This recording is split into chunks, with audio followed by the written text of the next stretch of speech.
অনেক দিন ধরে একটা বাংলা প্রিন্টের গেঞ্জি নেওয়ার ইচ্ছা ছিল, কিন্তু আমি ফ্লিপকার্টে দাম দেখেই সর্বনাশ, গেঞ্জি নেওয়া যাবে না, এত দাম কেন? তো আমি বললাম, ফ্লিপকার্ট তোর গেঞ্জি তোর কাছে রাখ, আমি নিজেই বানিয়ে নিচ্ছি আমার গেঞ্জি।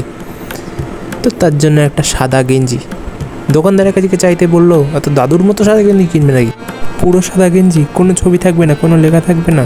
আমি বললাম না, থাকবে না, যা করার আমি বাড়ি গিয়ে করে নেবো, তোমার গেঞ্জি দেওয়ার কথা দাও। তো দোকানদারের কাছ থেকে একটা সাদা গেঞ্জি উদ্ধার করে আনার পরে বাড়ি এনে ফেব্রিক কালার দিয়ে গেঞ্জির ওপর একটু কেরামতি করতে লাগলাম।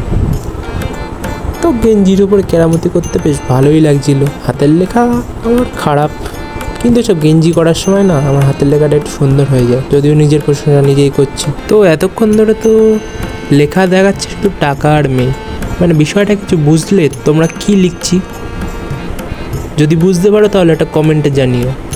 আর হ্যাঁ, তোমরা চ্যানেলে নতুন হলে অবশ্যই সাবস্ক্রাইব করবে। আর হ্যাঁ, ভালো লাগলে ওই লাইক বাটনটা একটু প্রেস করবে। তোমাদের একটা লাইক প্রেস করলে আমি কতটা মোটিভেশন পাই, আর তোমরা একটু লাইক করতেও কষ্ট হয় তোমাদের, একটু লাইক করে দিও প্লিজ প্লিজ। না মানে এত খাটনি করে ভিডিও করা এক হাতে ছবি আঁকা, কিছু তো আশা করি তোমাদের থেকে একটা লাইক পাওয়ার জন্য।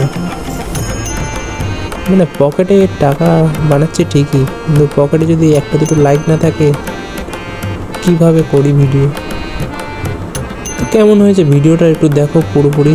এই যে আমি আমার গেঞ্জিটা পরেও নিয়েছি, মানে ভাব দেখাচ্ছি দেখো, যদিও আমাকে দেখতে ভালো না। গেঞ্জিটা কেমন হয়েছে কমেন্টে জানাও, আর সাবস্ক্রাইব করে রাখো পরবর্তী ভিডিও দেখার জন্য। Good bye.